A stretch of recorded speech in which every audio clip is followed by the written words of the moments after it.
But for now, today's announcement. Today, we are shifting the focus of transport policy and releasing the draft government policy statement on land transport. Obviously a piece of work which will have a huge impact from the Minister of Transport's perspective, from the Minister of Regional Economic Development's perspective, and also the Associate Minister, who has a specific focus on transport safety. This government is prioritising safety, investing in roads neglected under the last government, supporting greater public transport use and rapid transit. Our themes are very clear. As I said, safety, particularly coming out of another Easter break where we see more loss on our roads. Access, be whether you live in a regional New Zealand or whether you live in cities. And the environment, and also making sure we improve access to public transport, cycling and initiatives that focus on less congestion. We're also focused on value for money. What you won't see under this government is investment in a small number of dual carriage highways where local roads and safety and other transport options suffer. I'm going to start by handing over to Minister Twyford and then move through the other ministers for their perspective on this announcement today. Thank you, Prime Minister. I'm proud to be here with my colleagues and with the Prime Minister as she announces what we believe is a transformative transport strategy for New Zealand. Transport can be a powerful enabler of housing, employment, business and regional economic development. It shapes our towns and cities. Underpinning this government policy statement is our commitment to a transport system free of death and serious injury. Over Easter, 8 people died on our roads. It was the worst in 8 years. And this morning I read about Artine and Radine Musafiri. On Good Friday, these 2 children were fatally injured when the vehicle they were in collided with another car and 2 trucks on the desert road. It was heartbreaking to read about how these 2 wonderful children died on our roads this weekend. And on Monday, a driver and a passenger died following a 2-car head-on crash on State Highway 10 just south of Kirikiri. These are not isolated stories. The fatality rate per billion kilometres travelled has risen 16% between 2013 and 2016. The number of fatalities and serious injuries are increasing at a much faster rate than can be explained by simple traffic growth. It's about how we drive and the roads we drive on.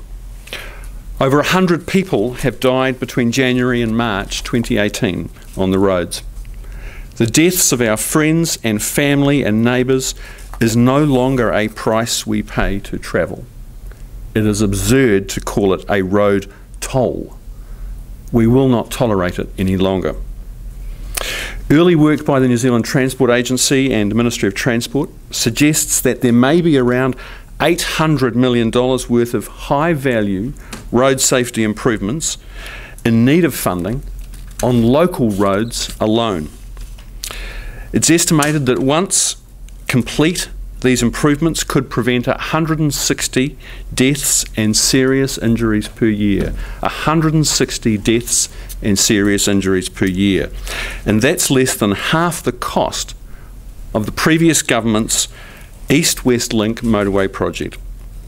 This government policy statement shifts priorities away from costly white elephants into making those high-value improvements that will save lives.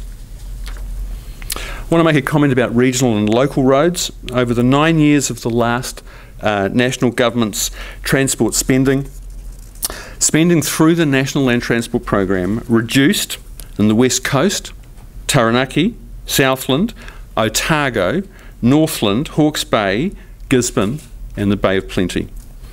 Every one of those regions had increased under the last Labor government. Many of them in fact doubled or tripled.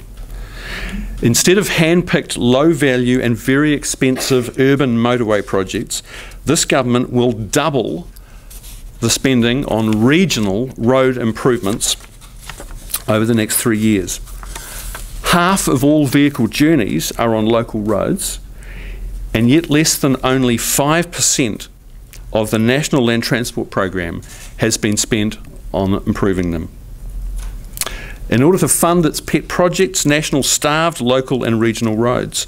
Spending on local roads only increased by $6 million across the 9 years of the last government. By comparison, the last Labor government tripled the amount of funding over their 9 years. This GPS, this government policy statement, increases local road improvements by 43% over the decade. On rapid transit, we're investing in high-quality rapid transit infrastructure to build livable cities and free up the roads. This is the first time that spending on rapid transit infrastructure will take place through the National Land Transport Program. Auckland, Christchurch and Wellington are lining up to build rapid transit infrastructure, and this government policy statement will make it possible. We've also created a new activity class in this government policy statement so that rail can be treated as land transport and funded alongside roads for the first time. The government has started the process by which rail infrastructure can be assessed and funded against other transport initiatives. We believe it's time to assess every transport project against the same criteria, irrespective of the mode of transport.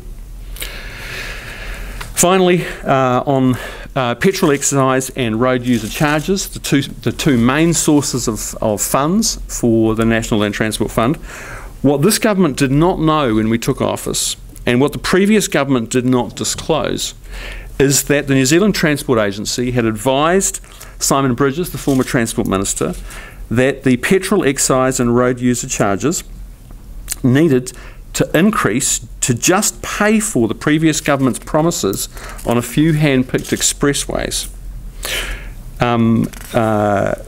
was needed in order to, in the scale of 10 to 20 cents per litre, to increase just to continue spending on those projects.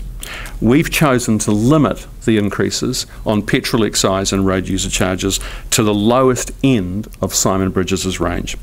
Thank you.